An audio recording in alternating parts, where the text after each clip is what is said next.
እሺ ጥያቄ ያላችሁ ቀጥሉ። እሱ የቀደመን ጉዳይ ከኢድ ጋር ተያይዞ ነው እና ባይብል ጋር ይመሳሰላል ከኛ ጋርም እንደዚህ ነው ስላለኝ ነው የሆነ ጓደኛዬ እና ከባይብል ጋር እንዴት እንደዚህ ሊመሳሰል ቻለ የሚለው ነገር ነው ትንሽ ግራ ገብቶኛል። የትኛውን ነው ይመሳሰላል ያለ ያነሳለህን ነጥብ አንሳና እንመልከተው። እሱ የኢብራሂም የእርዱ ጉዳይ ይስሐቅን በህልሙ አይተው ለማረድ ከዛን አላህ ፈትኖት ፈተናውን አልፎ ምናምን ነገር እና ጠቦት ከጀነት መጥቶለት ታረደ። በዛ መስዋዕትነት ነው ሄዱ የሚከበረው ምናምን ስለው አዎ በእኛም እኮ እንደዚህ ነው የሚለው አለኝ እና ብዙም አላወቅኩትም እና አዎ እንግዲህ እሺ በዚህ ጥያቄው ምን ለማለት ፈልጎ ነው? ታዲያ ምን ለማለት ፈልጎ ነው? በዚህ ላይ ሐሳቡን እኛ ጋር ይመሳሰላል ሲለኝ እኔ እንዴት ተመሳሰለ የሚለው ነው ቦታውንና አንቀጿን ወይ ደግሞ የአብርሃም ታሪክ ከይስሐቅ ጋር አንድ ልጅ ነው ታሪኩ ይመሳሰላል ብዙ ብዬ ነው። እሺ አንድ ልጅህን ረድ እባክህን አዳምጥ ወንድሜ፣ ሲጀምራት እንትና ጠልጋ ትግባሽ አዳምጥ። በቁርአን እና በባይብል ላይ ተመሳሳይ የሆኑ አንዳንድ ነገራቶች ልታገኙ ትችላላችሁ። ከዚያ ምን ይላሉ? የክርስትና እምነት ተከታይ የሆኑ ሰዎች እስልምና ከክርስትና ኮርጀው ነው ይላሉ። ሰምታችኋቸው ታውቃላችሁ? ለምን ሲባል እዚህ የሚመሳሰል ነገር አለና በብዙ ነገር ላስረዳችሁ። አንደኛ ነቢዩ ሙሐመድ ሰለላሁ ዐለይሂ ወሰለም ቁርአን የመጣላቸው አካል የትኛውንም መጽሐፍ የሚያነቡና የሚጽፉ አልነበሩ፣ አያነቡም ነበር። እንደማያነቡ በቁርአን ላይ ተገልጸዋል፣ በሐዲስ ላይ ተገልጸዋል። ገብታችኋል አይደል? የማንበብን አቅም አላህ ሱብሓነሁ ወተዓላ አውቆ ቀድሞ የነሳቸው ይሄ ጥያቄ ስለሚነሳ ነው። ከሌላ መጽሐፍ አንብቦ ነው ኮርጀው ነው እንዳይባል ቀድሜ አንተን እንዳታነብ አድርጌሃለሁ ይላቸዋል። ቃል በቃል በቁርአን ላይ አለ። የሚገርማቸው ወማ ኩንተ ተትሉ ሚን ቀብሊሂ ሚን ኪታቢን ወላ ተኹጡሁ ቢየሚኒክ፣ ከዚህ ከቁርአን በፊት ምንም አይነትን መጽሐፍ አታነብም ነበር አላቸው። ይህ እንዳውም ይሄን ቃል ዛሬ ሲያነሱ ጊዜ ኮርጀው ነው ሲሉ ድንቅ የአላህ ተአምር እንደው እየተናገረው እውነት እንደሆነ የአላህ ቃል አንደበታቸው ላይ ተከስቶ ማየታቸው ነው። ከሌላ መጽሐፍ ኮርጀዋል የሚል ጥያቄ ስለሚያነሱ ይላል አላህ። አዎ እያነሱ ነው። አይገርም? እያነሱ ነው። የአላህ ቃል እውነት መሆኑን የሚያሳይ ነው ይሄ። ነገር ግን ያን ነው እንዳንደን የትኛው መጽሐፍ አንብቦ በሏቸው። ነቢ ሰለላሁ ዐለይሂ ወሰለም በአረብ ምድር ላይ ነበሩ። የትኛውንም ባይብል ሄደው አንብበው ያገኙት ነገር የላቸውም። አያነቡም ነበር ጭራሽ። ለኛ እሱ ነው። ሁለተኛ ይህ ቃል ከአላህ ስብሐነሁ ወተዓላ ዘንድ በቀጥታ የመጣ ቃል እንጂ ከማን መጽሐፍ ሂዳ የንትን ብሎት አይደለም። እርሳቸው ከአላህ ቃል እንደመጣ ከአላህ ዘንድ እንደመጣ ሙሉ ቁርአን ይናገራል። ገና ስትገልጡት ቁርአን ሲነግራቸው ጊዜ ዛሊከል ኪታቡ ላ ረይበ ፊህ ይላል። ይህ ከአላህ ዘንድ ለመሆኑ ምንም ጥርጥር የሌለው መጽሐፍ ነው ይላል። ተንዚሉል ኪታቢ ሚነላሂል ዐዚዚል ሐኪም ይላል። ይህ መጽሐፍ መወረዱ ከአላህ ዘንድ ነው። ለእርሱም ጥበበኛና አሸናፊ ከሆነው ከአምላክ ዘንድ ከአላህ ዘንድ የተወረደ ነው ይላል። ኢና አንዘልና ኢለይከል ኪታበ ቢልሐቅ ይላል። እኔ በአንተ ላይ በእውነት ቁርአንን አወረድኩልህ ይላል። ከአላህ ዘንድ የተወረደ ቃል እንደሆነ ሙሉ ቁርአን ይናገራል። ከየትኛው መጽሐፍ ሂደው ጽፈውት አይደለም። እሺ አሁን ወዴት እንሄዳለን? እንዴት ሊመሳሰል ቻላል? ወይም የእነሱን ጥያቄ መልሰው እስልምና ከክርስትና ኮርጆ ነው የሚል ለምን ሲባሉ እዚህ መጽሐፍ ቅዱስ ላይ ባይብል ላይ እንዲህ ይላለና የሚል ነው። በመጀመሪያ ክርስትና የሚባለውን መጽሐፉ ላይ አጽድቁትና ከዚያ በኋላ ኦኬ ከክርስትና ኮርጆ ነው የሚለውን ትመጡበታላችሁ። በባይብል ላይ ከኦሪት ዘፍጥረት እስከ ራዕይ ድረስ ክርስትና የሚል ቃል አለ ወይ? ወፍ የለም። ክርስትና የሚል ቃል ወላሂ ላዚም አታገኙ አንዲት ቦታ ላይ ማለት። ታዲያ የትኛው ክርስትና ነው? የነብያትን በእርግጥ እነዚህ ቃላቶች አምላካችን አላህ ሱብሓነሁ ወተዓላ ባለፉ ነብያቶች ላይ ተናግሯቸው ነበረ። ገብታችኋል አይደለ? ሙሳ የሚባል ነቢይ አላህ ልኮ ነበር። ዒሳ የሚባል ነቢይ ልኮ ነበር። በነቢያት ላይ ያወረዳቸው ቃላቶች አሉ። እነዚያ መጽሐፍቶች ዛሬ ላይ እጃቸው ይዛቸው ያለ የእናንተ መጽሐፍቶች አይደሉም። የክርስቲያን መጽሐፍ የሚባል የለም ዓለም ላይ። መጽሐፍ ቅዱስ ብላችሁ የምታስቡት ላይ ሂዱና ክርስትና የሚባልን ቃል ጻፉና የትኛው ቦታ ላይ አታገኙ። አምላክ በነቢያት በኩል የትኛውን ቦታ ላይ መጽሐፍ ቅዱስ ላይ ከኦሪት ዘፍጥረት እስከ ራዕይ ድረስ አንድንም ነቢይ አናግሮ ክርስቲያን ሆነ ህዝቦችህንም ክርስቲያን እንዲሆኑ እዘዝ ያለበት ቦታ የለም።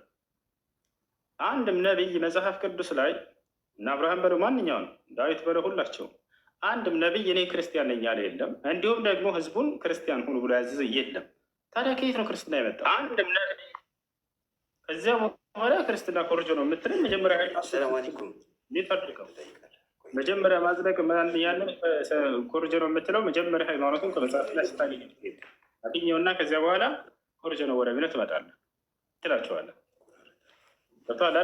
ያ ካልሆነ ስለዚህ ምንድነው በጥቅሉ እነዚህ መጽሐፍቶች የእኛ መጽሐፍቶች ነበሩ።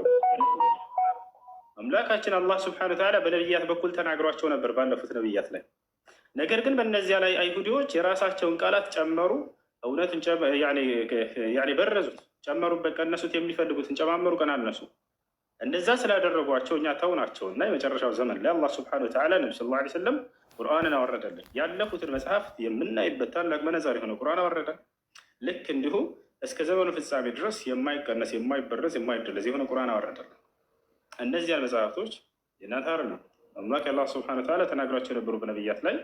ነገር ግን ሐሰት ቃል ስለተቀላቀለባቸው ተዋቸው እነዛ ላይ የሚል ትእዛዝ ወርዶልን ነው። ቻላረ በእነዚያ ላይ ክርስትና የሚል ቃል ግን በፍጹም አታገኙም ብትሞቱ። የትኛውም ቦታ ላይ መጽሐፍ ቅዱስ ላይ እግዚአብሔር ክርስቲያን ሆኑ ብሎ ያዘዘበት ቦታ የለም። አንድም ቦታ ላይ ማለት ነው። ቻላረ እና በነቢያት በኩል አንዲትም ቦታ ላይ አልተናገረም። አይ ታዘዋል ተናግሯል የሚል ካለ ገብቶ መናገር ይችላል። ያ ነው። እሺ እና ወደ ታሪኩ ስንመጣ ጊዜ ኢብራሂም ዓለይሂ ሰላም ከነቢያቶች መካከል አንድ ነቢይ ነው። አምላክ አላህ ስብሐነሁ ወተዓላ አዞት ነበር ወይ? አዎ አዞት ነበር ወይ? አሁን እዚያ መጽሐፉ ላይ ሄደን እነዛን ለሶስት ነው የምናያቸው። መጽሐፉ ላይ የምናያቸው ለሶስት ነው። ገብታችኋል? መጽሐፉን በጥቅሉ ማለት ነው። አንደኛ በውስጡ የሚገኙ እውነታዎች አሉ። ልብ በሉ። ሁለተኛ ይህንን በውስጡ የሚገኘውን እውነታ ማመን ግዴታ ነው። እውነት ነው ብሎ ማመን ግዴታ ነው። ያ ማለት ግን ክርስትና የሚባል እውነት ነው ማለት አይደለም። አስላም በመሰረቱ የለም ክርስትና የሚባል እዛ ላይ ቻለረን ወይንም ደግሞ ሙሉ መጽሐፍ እውነት ነው ማለት አይደለም። በውስጡ የሚገኙ እውነታዎች አሉ። እነዚያን ምን አሉ ነቢ ሰለላሁ ዐለይሂ ወሰለም? ማን አላህ ስብሐነሁ ወተዓላ ምን ይላል? ሙሰዲቀን ሊማ በይነ የደይህ የሚል ቁርአን ላይ ያላገኛቸውን ብዙ ጊዜ ከበፊት ያሉትን መጽሐፍቶችንም የሚያረጋግጥ ነው ይላል ቁርአን። አያችሁ፣ የሚያረጋግጥ ሲል ምን ማለት ነው? በውስጡ የሚገኙትን እውነታዎች እውነት ናቸው ብሎ የሚያረጋግጥ ማለት ነው። ለምሳሌ እስኪ ካላችሁ አሁን የተነሳው ታሪክ ማለት ነው። ገብተዋል። ሙሳ ነቢይ ነው የሚል መጽሐፍ ቅዱስ ላይ ባገኝ ይሄማ ትክክል ነው፣ ሙሳ ነቢይ መሆኑን እናምናለን። ዛቻለ ነቢዩ ኢየሱስ የሚል ቃል አለ። ማቴዎስ ወንጌል ምዕራፍ 21 ቁጥር 11 ላይ ነቢዩ ኢየሱስ ይላል ቃል በቃል። ነቢዩ ኢየሱስ ትክክል? አዎ ትክክል ነው።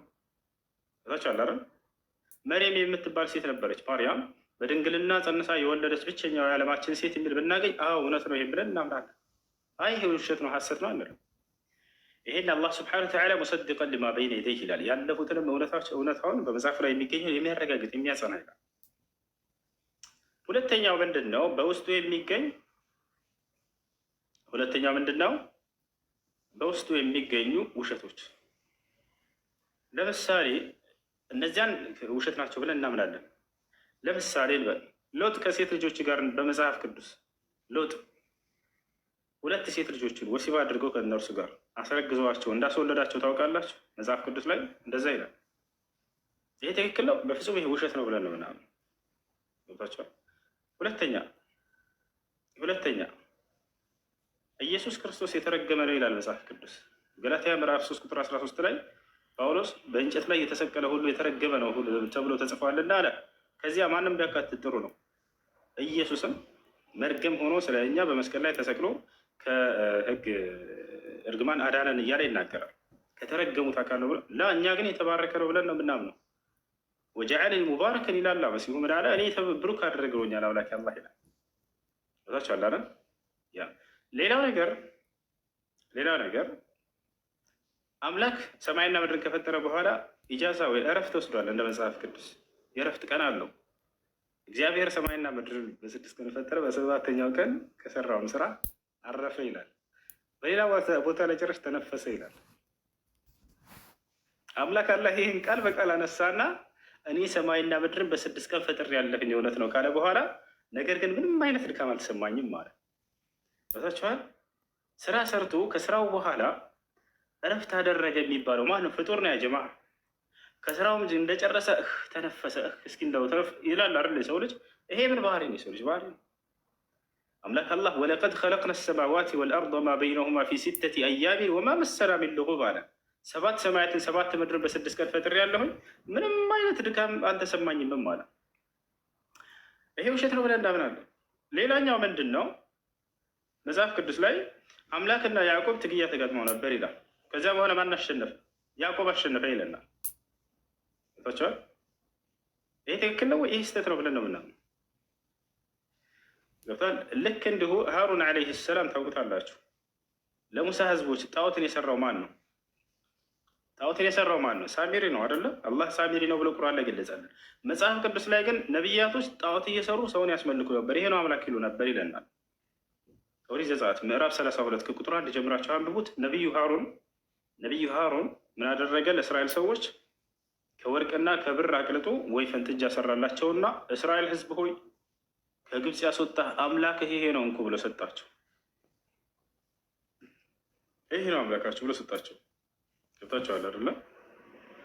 ይሄንን ታዲያ ይሄ ትክክል ነው ወይ? ይሄ ሁሉ ውሸት ነው ብለን የምናምናቸው ናቸው። ስለዚህ መጽሐፉን ለሶስት ከፍለን ነው የምናየው። አንደኛ ምን አልኩኝ ወንድም ቅድም? ያሉትን እውነታዎች እንደ እውነት ያጸድቃል፣ ያሉትን ደግሞ ውሸቶች ውሸት ናቸው ይላል። ሶስተኛው ደግሞ ምንድን ነው? እውነት ነውም ሀሰት ነውም ተብሎ ያልተነገረ ነገር ግን የአምላክንና የነብያትን ክብር የማይነካ ይሄኛውን ክፍል ደግሞ ጸጥ ነው ብንለው ዝም ነው የምንለው፣ አናስተባብልም፣ እውነት ነውም አንልም። ለዚህ ማስረጃ ያላችሁ ወይ? አዎ ነቢያችን ሰለላሁ ዐለይሂ ወሰለም ምን አሉ? ላ ቱሰድቁ አህለል ኪታብ ወላ ቱከዚቡሁም አሉ። የመጽሐፉን ባለቤቶች እውነትም አትበሏቸው ሀሰትም አትበሏቸው አሉ። ጸጥ በሉ አሉ። የትኛውን ክፍል ነው አሁን የተናገርኳቸው? ለምሳሌ እስኪ ስጠን ከተባለ ነቢዩ ኢሳያስ እንውሰድ። ነቢዩ ኢሳያስ የሚባል አለ መጽሐፍ ቅዱስ ላይ። በቁርአን ላይ እና በሐዲስ ላይ ነቢዩ ኢሳያስ የሚል ነቢ ሰለላሁ ዐለይሂ ወሰለም ነግረውናል ወይ? ላ አልነገሩንም። ያቸውርና አልተነገረም። አላህም በቁርአን ላይ ነቢ ሰለላሁ ዐለይሂ ወሰለም በሐዲስ ላይ ነቢዩ ኢሳያስ ይባላል አላሉንም። እዚያ ግን ነቢይ መሆኑ ተገልጿል። እኛ በዚህ አካል ላይ ያለን አቋም ምንድን ነው? ዝም የምንለው ነቢይ አይደለም እንዳንል አላህ ሱብሓነሁ ወተዓላ ብዙ ነቢያቶችን ልክ ያለው ስማቸውን ግን ያልጠቀስኩላችሁ ብሎ ነግሮናል። ከነዚያ ሊሆን ይችላል። አይ ነቢይ ነው ብለን በድፍረት እንዳንናገር አላህ ነቢይ ነው ብሎ አልነገረንም። አላህን አንሽቀዳደምም፣ ነቢ ሰለላሁ ዐለይሂ ወሰለም አንሽቀዳደምም። በዚህ አይነቱ ላይ ጸጥ ነው የምንለው። ነቢይ ነው ተብሎ የተነገረንስ ሙሳ ነቢይ ነው የሚል መጽሐፍ ቅዱስ ላይ ብናገኝ ሙሴን ቁርአን ላይ ስላል አዎ ነቢይ ነው ብለን እንመሰክራለን። ይሄድ ይመስላል። እና ወደ ጠየቀው ጥያቄ ስመጣ በመጽሐፉ ላይ ያሉ እውነታዎች ካሉ አዎ እነዚያ አምላክ አላህ ስብሐነ ወተዓላ በነቢያት በኩል ተናግሯቸው የነበሩ እውነታዎች ናቸው፣ እንቀበላቸዋለን። እውነት ናቸው። ገብታችኋል አይደለ? አብርሃምን የመጀመሪያ አንድ ልጅህን እረድ ብሎታል። የሚገርማቸው ግን እዚህ ጋር ምን በረዙት? አንድ ልጅህን ካለ በኋላ መጽሐፍ ቅዱስ ላይ ምን አደረጉ? አንድ ልጅህን ኢስሐቅን እረድ ብሎ ጽፎታል። አይሁዶች ተመልከቱ፣ እንዲህ እንደተሸወዱ እዚህ ጋር ትረዳላቸው። አንድ ልጅህን ኢስሐቅን እረድ። የአብርሃም አንድ ልጁ ማን ነበር? የአብርሃም አንድ ልጁ ማን ነው? መጀመሪያ ቀድሞ የተወለደው ማን ነው? እስማኤል ነው። ከዚያ በኋላ ማን ነው? ኢስሐቅ ነው። ቀጥሎ አንድ ልጅህን ካለ የትኛው ነው አንድ ልጁ? ኢብነከ ወሒደከ ይላል። የአረበኛ መጽሐፍ ቅዱስ ላይ በደንብ ግልጽ አድርጎ ያስቀምጠዋል። ወዝበሕ ኢብነከ ወሒደክ፣ ብቸኛውን ልጅህን እረድ ይላል። ብቸኛ ልጅ የተባለው ማን ነው? ብቸኛ ልጅ ኢስሐቅ ነው እንዳትሉ፣ ሌላ ልጅ አለው ቀድሞ ኢስማኤል። ብቸኛ ልጅ የተባለው አንድና ብቸኛ የነበረው ልጁ ነው፣ ቀድሞ የነበረው የመጀመሪያ ልጁ ማለት ነው። አሁን አይሁዶች መበረዝ የነበረባቸው ስሙን መቀየር ሳይሆን ኢስሐቅን ማለት ሳይሆን አንድ ልጅህን የሚለውን ነበረ። ተሸወዱና ምን አደረጉት? ስሙን ቀየሩት። አንድ ልጁ ነው። የመጀመሪያ ልጁ ማን ነው ከተባለ አብርሃም፣ የመጀመሪያ ልጁ ብቸኛው ልጁ አንድያ ልጁ ኢስማኤል ነው። አብርሃም ኢስማኤልን በ86 ዓመቱ ወለደው። ከዚያ በኋላ እንደገና ደግሞ ኢስሐቅን በ100 ዓመቱ ወለደው። ስለዚህ ኢስማኤል ኢስሐቅን በ14 ዓመት ይበልጠዋል። ኢስማኤል ተወልዶ 14 ዓመት ከሞላው በኋላ ነው ኢስሐቅ የተወለደው እንደገና። ገብታችኋል አይደል? ያ ነው። ያም አለ ይህ ግን በዚህ ጉዳይ ላይ ኢስሐቅም የተባረከ ነው፣ ኢስማኤልም የተባረከ ነው። ገብታችኋል አይደለም? እንዳው ደረጃቸውን እናወዳደር ከተባለ ኢስማኤል ይበልጣል። ለምን ከተባለ ኢስማኤል ረሱልም ነው ነቢይም ነው። ኢስሐቅ እስከተባለ ረሱል አይደለም ነቢይ ብቻ ነው። በአባቱ በኢብራሂም መንገድ ላይ የተላከ ነው። ኢስማኤል ግን ገንጠል ተደርጎ ወደ መካ ተወስዶ ነበር። በዚያች ሀገር ላሉ ህዝቦች ረሱል አድርጎ አላህ ልቆታል። አሁን ለምትናገረው ቁርአን ላይ ማስረጃ አለ ወይ? አዎ አለ። ስለ እስማኤል ሲናገር አላህ ስብሓነሁ ወተዓላ ምን አለ? በሱራ መርየም ላይ ወዝኩር ፊል ኪታቢ እስማዒለ ኢነሁ ካነ ሳዲቀል ወዕዲ ወካነ ረሱለን ነቢያ። እስማኤል ምን ነበር? ረሱልም ነበር ነቢይም ነበር አለ። ጨረስን። ወደ እስሐቅ እንሂድ። በሱረቱ ሳፋት ላይ አላህ ስብሓነሁ ወተዓላ ስለ እርዱ ልጅ ተናግሮ ከጨረሰ በኋላ ስለ እስማኤል ስለ ኢስሐቅ ደግሞ ሲናገር ምን አለ? ወበሽርናሁ ቢኢስሐቅ ነቢየን ሚነ ሳሊሒን። አለቀ። ነቢይ ብሎ ገለጸው። ረሱል ነው ወይ? ላ አይደለም። ኢስማኤል ግን ምንድነው ከተባለ ነቢየን ወረሱላ ተብሎ ተገልጿል። ሁሉም ግን የተባረኩ ናቸው። ወባረክና ዐለይሂ ወዐላ ኢስሐቅ ይላል አላህ ሱብሓነሁ ወተዓላ። ምን አለ? አብርሃምንም ባርኬዋለሁኝ ኢስሐቅንም ባርኬዋለሁኝ ይላል። የተባረኩ ናቸው፣ ከአምላካችን ከአላህ ዘንድ የተመረጡ ናቸው። ወዝኩር ፊል ኪታቢ አላህ ሱብሓነሁ ወተዓላ ምን ይላል?